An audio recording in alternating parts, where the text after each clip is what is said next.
Hello everyone, welcome to 11th Commerce BK lecture. Currently we are in chapter number 9, that is final account of proprietary concern.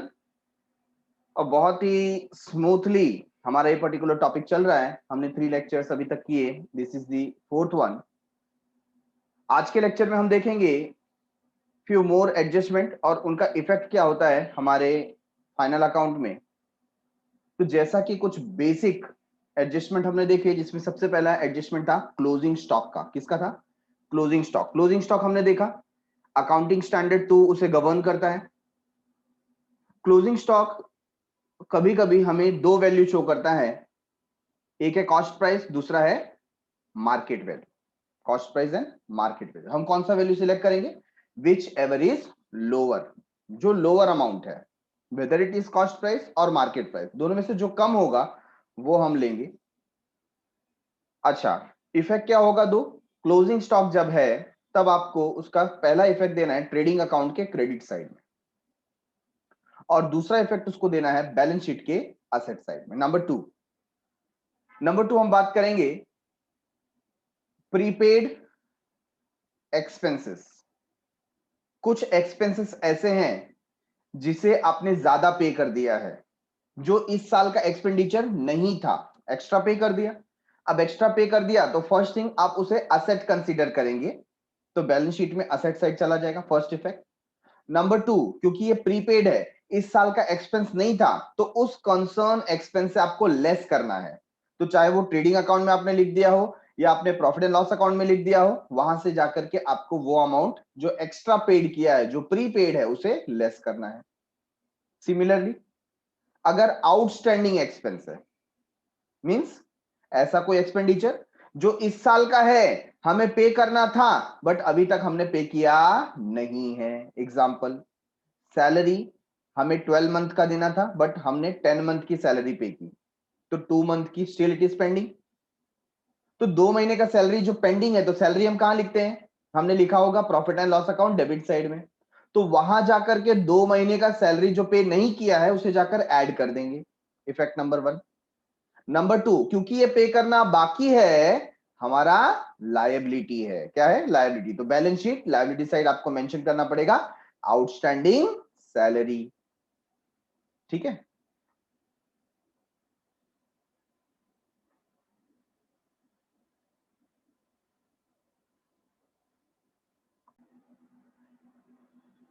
Now adjustment number 4.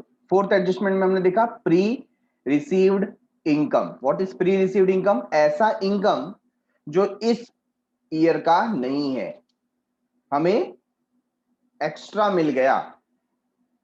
अब extra मिल गया, ये year का नहीं है, तो पहला effect आपका क्या होगा? आप उस कंसर्न इनकम से जाकर लेस कर देंगे. तो वो इनकम कहां होगा? प्रॉफिट एंड लॉस अकाउंट में क्रेडिट साइड होगा, वहां जाकर आपको माइनस कर देना है, लेस कर देना है.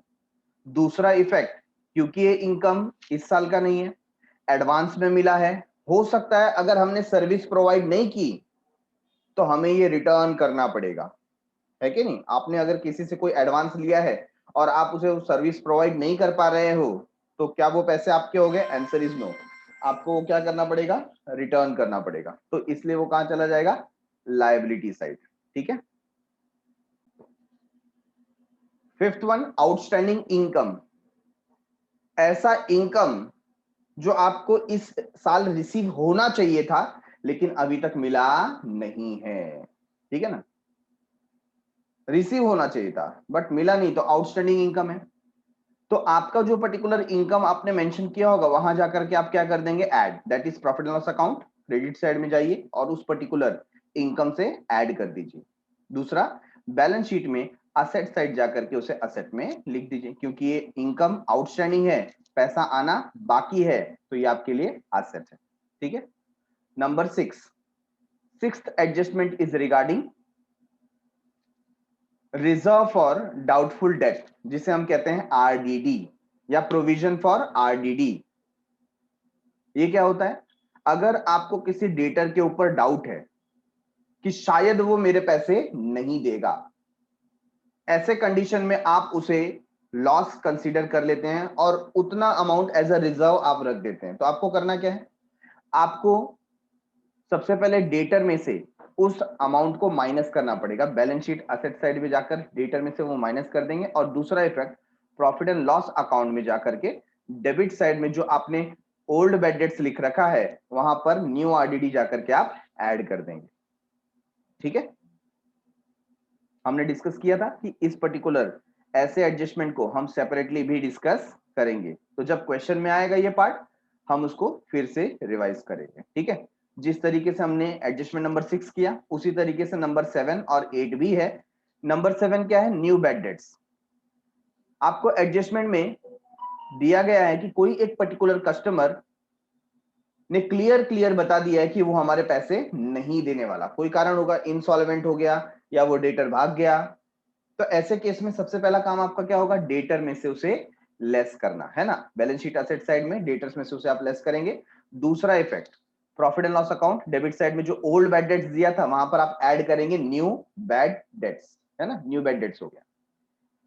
उसी तरीके से अगर आपने किसी पर्टिकुलर डेटर को डिस्काउंट ऑफर किया है, डिस्काउंट दिया है, तो अगेन डेटर में से आप माइनस कीजिए और प्रॉफिट एंड लॉस अकाउंट में डेबिट साइड में सेपरेटली लिख दीजिए टू डिस्काउंट ऑन डेटर्स।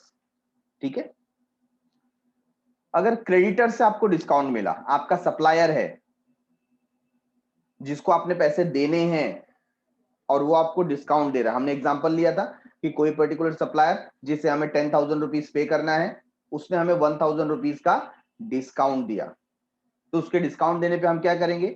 जो लाइबिलिटी साइड में क्रेडिटर्स 10,000 लिखा हुआ था उसमें से हम 1,000 माइनस कर देंगे ना, तो balance sheet liability side 1,000 minus किया जाएगा डिस्काउंट के रूप में।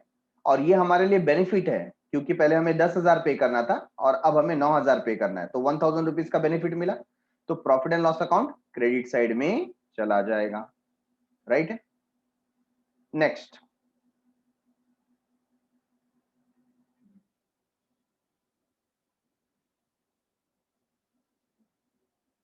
यहां तक हमने लास्ट लेक्चर में देखा था। अब बात आती है गुड्स लॉस्ट, उसके अलग अलग कारण हो सकते हैं।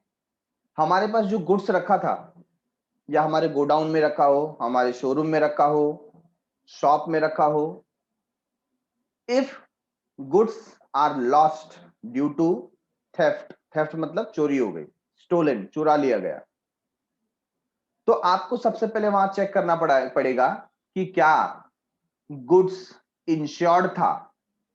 तो सबसे पहले हम डिस्कस करते हैं, अगर गुड्स इंश्योर्ड नहीं था, उसका कोई आपने इंश्योरेंस नहीं निकाला था, है ना, तो ऐसे केस में क्या होगा? गुड्स सबसे पहले आपके पास से चला गया। जब भी गुड्स आपके पास से चला जाता है, चाहे वो सेल्स के थ्रू गया हो, चाहे वो चोरी हो गया हो, चाहे आपने फ्री सैंपल के रूप में डिस्ट्रीब्यूट कर दिया हो, या ओनर ने ही गुड्स निकाल लिया एज अ ड्रॉइंग, कोई भी केस होने दो, जब भी गुड्स ऑर्गेनाइजेशन से बाहर जाता है आप ट्रेडिंग अकाउंट में क्रेडिट साइड लिखेंगे। कहां लिखेंगे?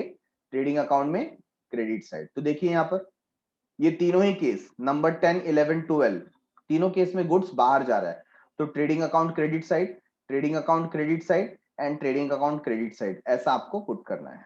ठीक है ना, अब आपको ध्यान देना है कि क्या गुड्स इंश्योर्ड था। तो पहला केस बताता हूं जहां पर गुड्स इंश्योर्ड बिल्कुल नहीं था।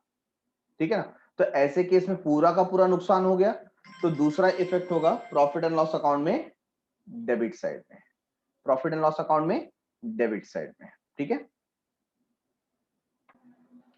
तो अब डिफरेंट डिफरेंट केसेस ले लेते हैं हम लोग।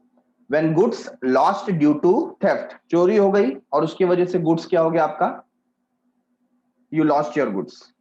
अब हम कुछ केसेस ले रहे हैं इसमें। सबसे पहला केस है व्हेन गुड्स आर अनइंश्योर्ड, आपने गुड्स का इंश्योरेंस निकाला ही नहीं था, गुड्स का कॉस्ट था 50,000 और सबका सब क्या हो गया? चोरी हो गया, तो 50,000 का लॉस है। इंश्योरेंस निकाला ही नहीं था तो क्लेम मिलेगा 0। ऐसे केस में आपको क्या करना होगा? इफेक्ट, जो पहला इफेक्ट होगा, मैंने बताया कभी भी गुड्स आपका गया तो आपको पहला इफेक्ट देना है ट्रेडिंग अकाउंट में,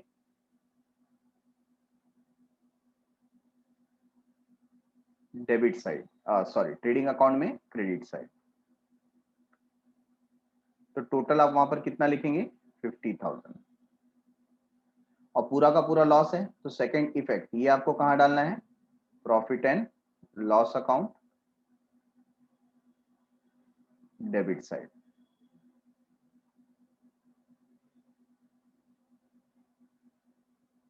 कितना? 50,000। याद रहे, ट्रेडिंग अकाउंट क्रेडिट साइड में लिखने का मकसद लॉस नहीं है। ट्रेडिंग अकाउंट क्रेडिट साइड में लिखने का मकसद है गुड्स गया। जब भी गुड्स ऑर्गेनाइजेशन से जाता है हम उसे ट्रेडिंग अकाउंट क्रेडिट साइड में लिखते हैं। लेकिन जब हम profit and loss account debit side में लिख रहे हैं तो हम क्लियरली इंडिकेट कर रहे हैं कि ये हमारा लॉस है। ठीक है। अच्छा, सेकंड है when goods are fully insured. अगर गुड्स पूरी तरीके से इंश्योर्ड है तो सबसे पहले गुड्स 50,000 का था और पूरा का पूरा लॉस हो गया और इंश्योरेंस कंपनी ने हमें 50,000 देने को कहा है तो क्लेम भी मिलेगा। तो सबसे पहली चीज रिपीट हो जाएगी, क्योंकि गुड्स हमारे ऑर्गेनाइजेशन से चला गया तो मैं ट्रेडिंग अकाउंट में क्रेडिट साइड लिखूंगा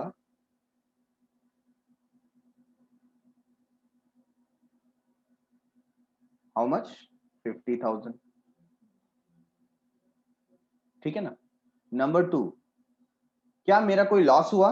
नहीं। क्यों? क्योंकि इंश्योरेंस कंपनी ने मुझे पैसा देने के लिए बोला है तो मेरा कोई लॉस नहीं है। लॉस नहीं है तो प्रॉफिट एंड लॉस अकाउंट में एंट्री जाएगी नहीं। तो सेकंड इफेक्ट कहां आएगा? ये जो इंश्योरेंस क्लेम मुझे मिलने वाला है, मिला नहीं है, मिलने वाला है, तो मेरा एसेट हो गया। तो मैं बैलेंस शीट में एसेट साइड में मेंशन करूंगा हाउ मच? 50,000। वहां मैं लिखूंगा insurance claim receivable. Insurance claim receivable. ठीक है। Now moving towards third case. तीसरा केस क्या है? When goods are partially insured. हमने इंश्योरेंस तो निकाला लेकिन पूरा नहीं निकाला। ठीक है ना। हमने पार्टली इंश्योरेंस इस तरीके से किया है तो कॉस्ट है 50,000 का, लॉस भी हो गया 50,000 का चोरी होने की वजह से, और कंपनी ने कहा है, इंश्योरेंस कंपनी ने, कि वो सिर्फ हमें 30,000 का क्लेम सेटल करके देगी। तो as usual first case, goods कितने का गया? 50,000। तो आप लिखेंगे ट्रेडिंग अकाउंट में credit side how much? 50,000। Okay. Next number 2, क्या कोई इंश्योरेंस क्लेम मिलेगा? Answer is yes. तो बैलेंस शीट में आप एसेट साइड लिखेंगे कितना मिल रहा है? 30,000। और जो आपको नहीं मिल रहा है वो हमारा क्या है? लॉस। तो फर्स्ट टाइम किसी पर्टिकुलर एडजस्टमेंट का आप थर्ड इफेक्ट देख रहे हैं। अब तक हमने देखा था कि एडजस्टमेंट का 2 इफेक्ट होता है, अब आप देख रहे हैं यहाँ पर थर्ड इफेक्ट है ना। तो इसलिए मैंने बोला था एवरी एडजस्टमेंट है मिनिमम 2 इफेक्ट। मिनिमम, मैक्सिमम के बारे में बात नहीं किया था। तो थर्ड इफेक्ट यहाँ पर है profit and loss account debit side. तो यहां कितना लिखेंगे? जितना हमारा लॉस है जो हमें इंश्योरेंस कंपनी नहीं देने वाली। ठीक है।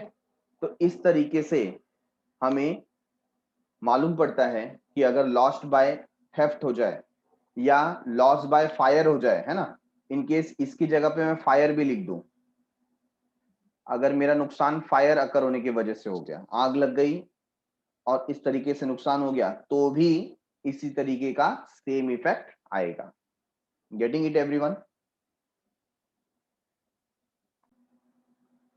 Next one, number 11, goods distributed as free sample. आपने गुड्स फ्री सैंपल के रूप में कहीं डिस्ट्रीब्यूट किया होगा। कई बार आपने भी देखा होगा ना, आपको भी कभी शैम्पू के सैशे या ऐसा कोई नया प्रोडक्ट मार्केट में आता है तो उसका जो स्मॉल क्वांटिटी का कोई पाउच होगा या ऐसा कोई रैपर होगा, वो आपको क्या मिलता है? As a free gift. तो ये क्यों दिया जा रहा है? उसके पीछे क्या रीजन है? एडवर्टीजमेंट, है ना। या स्टार्टिंग में आपके लिए क्या आया है? न्यू ऑफर आपने लॉन्च किया कि एक प्रोडक्ट लेने पर एक फ्री है, लेकिन आपको तो कॉस्ट बियर करना पड़ा ना। तो आप ये जो फ्री में डिस्ट्रीब्यूशन कर रहे हो, क्यों कर रहे हो? For the purpose of advertisement. ठीक है ना। तो पहली चीज, गुड्स आपके ऑर्गेनाइजेशन से बाहर जा रहा है, तो आप क्या करेंगे, ट्रेडिंग अकाउंट में क्रेडिट साइड में मेंशन कर दीजिए। दूसरी बात, क्यों जा रहा है, क्योंकि आप एडवर्टाइज कर रहे हो, तो एडवर्टीजमेंट कहां लिखा जाता है, प्रॉफिट एंड लॉस अकाउंट में डेबिट साइड में लिखा जाता है। तो अगर कोई पहले से एडवर्टीजमेंट का एक्सपेंडिचर लिखा हुआ है profit and loss account debit side में, वहां पर आप इसे ऐड कर देंगे। और अगर नहीं लिखा हुआ है तो सेपरेटली आपको profit and loss account debit side में मेंशन करना है, to goods distributed as free sample. ठीक है। नंबर 12th वन क्या बता रहा है, goods withdrawn for personal use. जो ओनर है जब भी पर्सनल यूज के लिए गुड्स को विड्रॉ करेगा, इसे हम कहेंगे ड्रॉइंग। तो ड्रॉइंग को क्या करना होता है, सबसे पहले गुड्स ऑर्गेनाइजेशन से गया गया तो क्या करेंगे, ट्रेडिंग अकाउंट में क्रेडिट साइड में मेंशन करेंगे। ठीक है। दूसरा इफेक्ट, ड्रॉइंग की वजह से कैपिटल रिड्यूस होता है, तो आपको कैपिटल में से इसे लेस करना है।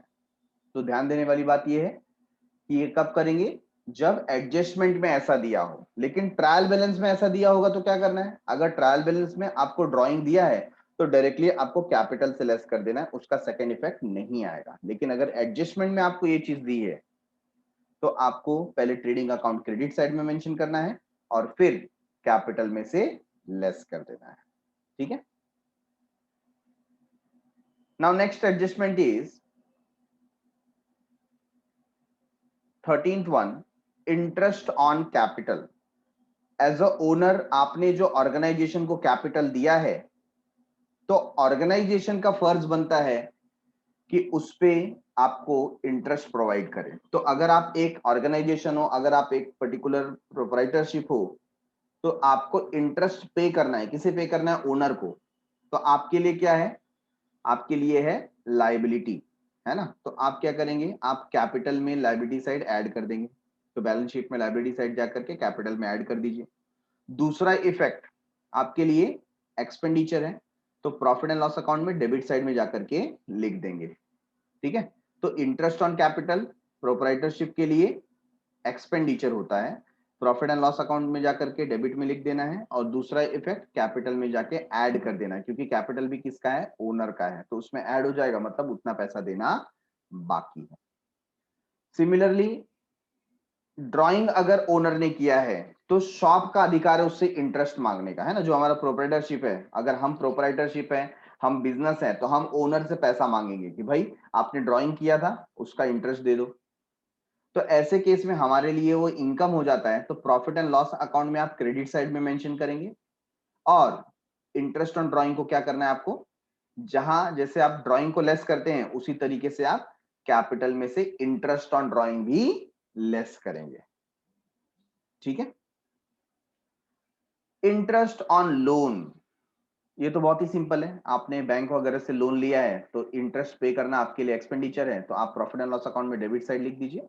और दूसरा इफेक्ट, कोई भी लोन आपको लायबिलिटी साइड दिख रहा है तो उसमें ऐड कर दीजिए या सेपरेटली लिख दीजिए इंटरेस्ट ऑन लोन आउटस्टैंडिंग। ठीक है, इस तरीके से। Next,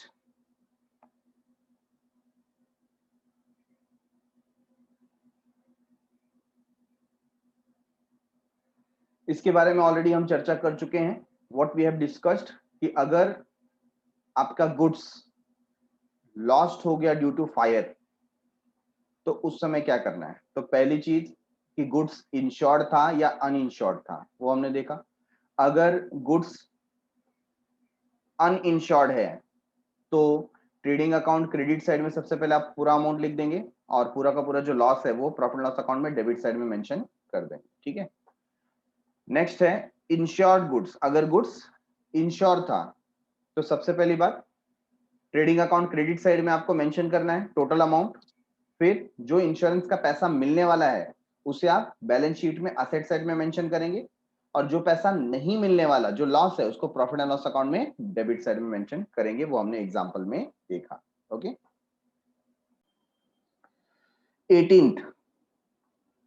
18th adjustment is all about unrecorded purchase. Unrecorded purchase का मतलब क्या हो गया, आपने परचेस तो किया बट आप उसे अपने बुक्स में लिखना भूल गए। तो ऐसे केस में क्या करें, तो ऐसे केस में सबसे पहला होगा ट्रेडिंग अकाउंट में डेबिट साइड में जो परचेसेस लिखा है उसमें जाकर के आप ऐड कर देंगे। ठीक है, ये हमारा फर्स्ट इफेक्ट होगा। ट्रेडिंग अकाउंट में डेबिट साइड में परचेसेस में जाके ऐड, क्योंकि एकदम सिंपल चीज है ना, जो रिकॉर्ड नहीं हुआ है उसे आप रिकॉर्ड कर दो, तो परचेस में जाके ऐड कर दिया। दूसरा इफेक्ट, ये परचेसेस क्रेडिट बेसिस पे है तो हमारे क्रेडिटर्स को इसके लिए पे करना पड़ेगा, तो हम जाकर के क्रेडिटर्स में ऐड कर देंगे बैलेंस शीट लायबिलिटी साइड। तो परचेस का डायरेक्ट रिलेशन किसके साथ है? क्रेडिटर के साथ में। ठीक है, तो फर्स्ट इफेक्ट आ गया ट्रेडिंग अकाउंट में डेबिट साइड परचेसेस से ऐड कर देंगे, और दूसरा इफेक्ट आ जाएगा बैलेंस शीट में लायबिलिटी साइड क्रेडिटर में ऐड कर देंगे। बराबर है। इसी तरीके से सेल्स में जाते हैं। आप सेल किसे करते हो? कस्टमर को। कस्टमर मतलब डेटर।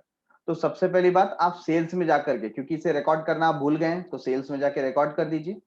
और दूसरी बात, इससे जो डेटर क्रिएट होगा तो डेटर में जाके आपको ऐड कर देना है बैलेंस शीट में असेट साइड। ठीक है, very simple. Next,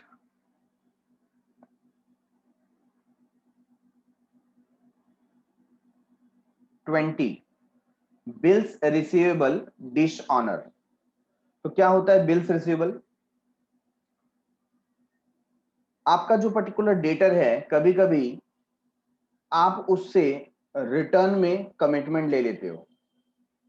for example, आप मेरे डेटर हो 20,000 रुपए से, मतलब आपसे मुझे 20,000 रुपए लेने बाकी है। तो मैं कहता हूं एक काम करो, ये पेपर पे आप लिख करके प्रॉमिस करो कि आप मुझे 20,000 रुपए देने वाले हो। ठीक है ना?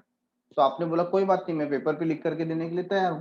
तो जैसे ही आपने वो पेपर पे प्रॉमिस किया, सिग्नेचर किया, तो आप अब डेटर से कन्वर्ट हो गए किसमें? बिल्स रिसीवेबल में। मतलब मेरे पास आपका बिल पड़ा हुआ है, अब आपने जो डेट दिया है उस पर्टिकुलर डेट पर मैं आपके घर पे आऊंगा और ये बिल दिखाऊंगा कि सर आपने 20,000 रुपए देने को बोला था, अब दीजिए।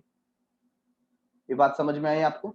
तो आप डेटर से क्या बन गए? Bills receivable. कब बन जाते हैं? जब आप एक फिक्स्ड डेट का कमिटमेंट ले लेते हैं कि मैं इस तारीख को, है ना, आफ्टर 30 डेज या आफ्टर 60 डेज या आफ्टर 45 डेज मैं आपको पेमेंट करूंगा, तो उस दिन मैं आपको ये बिल दूंगा और आप मुझे पैसे देंगे। अब यहां पर क्या बता दिया? Dish honour. डिश ऑनर का मतलब क्या होता है? डिश ऑनर का मतलब बाउंस हो गया। मैं बिल लेकर के आपके घर पर जब आया, आपका प्रॉमिस लेकर के आया, आपने बोला मेरे पास पैसे नहीं है, तो क्या मुझे मेरे बिल के पैसे मिले? Answer is no. तो क्या करना पड़ेगा? वो जो पर्टिकुलर बिल्स रिसीवेबल था ना, उसमें से वो अमाउंट को लेस करना पड़ेगा बैलेंस शीट में असेट साइड, और आप फिर से हमारे क्या बन गए? डेटर। तो डेटर में जाके ऐड करना पड़ेगा। ठीक है, बिल का पैसा मिला नहीं है तो बिल रिसीवेबल में से जाके क्या करना पड़ेगा? लेस करना पड़ेगा, और आप फिर से हमारे डेटर बन गए, नॉर्मल डेटर। क्यों? क्योंकि आपने जो ये जो प्रॉमिस किया था वो ब्रेक हो गया, तो again you became a normal debtor. आपसे अभी पैसे लेने बाकी हैं, तो सन्ड्री डेटर में जाकर ऐड हो जाएगा। अब इसी का टोटल रिवर्स क्या होता है? Bills payable. बिल्स पेबल क्या है?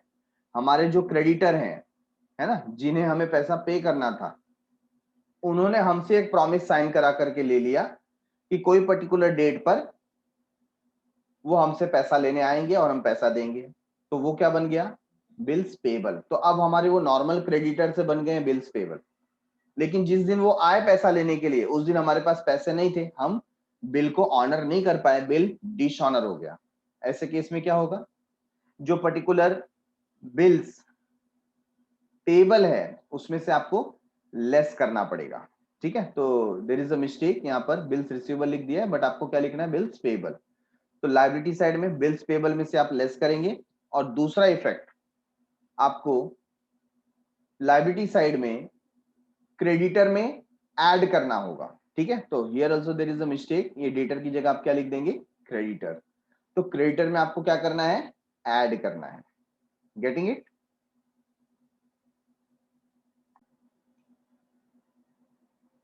तो फिर से एक बार रिपीट करता हूं, जब बिल्स रिसीवेबल है, डिश ऑनर हो गया है, तो हमें बिल का पैसा नहीं मिलने वाला, आप बिल रिसीवेबल में से लेस कर दीजिए और डेटर में फिर से ऐड कर दीजिए। ठीक है, अगर बिल्स पेबल डिश ऑनर हो गया तो आपको बिल्स पेबल लायबिलिटी साइड में से माइनस करना है और उसको क्रेडिटर में जाकर ऐड कर देना है लायबिलिटी साइड में। ठीक है, लास्ट वन, लास्ट एडजस्टमेंट जो होता है very common adjustment, that is depreciation. और डेप्रिसिएशन का हमने अलग से चैप्टर भी किया हुआ है, तो वही काम यहां पर करना है। सबसे पहला, जिस पर्टिकुलर असेट के ऊपर डेप्रिसिएशन होगा उस असेट में हमें जाना है। फॉर एग्जांपल फर्नीचर है या प्लांट है या मशीनरी है, वहां पर जाकर के बैलेंस शीट में वहां से लेस करना है ना। सपोज मशीनरी के ऊपर डेप्रिसिएशन है तो उस मशीन से जाकर के आप लेस करोगे असेट साइड में। दूसरा इफेक्ट, हम उसे कहां शिफ्ट करते हैं, प्रॉफिट एंड लॉस अकाउंट में। तो प्रॉफिट एंड लॉस अकाउंट में आप डेबिट साइड में उसे मेंशन करेंगे। Getting it? तो ये तो हमने डेप्रिसिएशन के चैप्टर में भी किया था, उसी चीज को यहां पर प्रॉपरली बताया गया है। So we have completed with maximum adjustment. कुछ ऐसे भी एडजस्टमेंट हो सकते हैं जो हमें सम में डायरेक्टली मिले, तो उसका सॉल्यूशन हम वहीं पर देखेंगे। So done for the day, thanks a lot for watching. मिलते हैं अगले एपिसोड में, तब तक के लिए बाय बाय, शुक्रिया, शब्बा खैर, सायोनारा।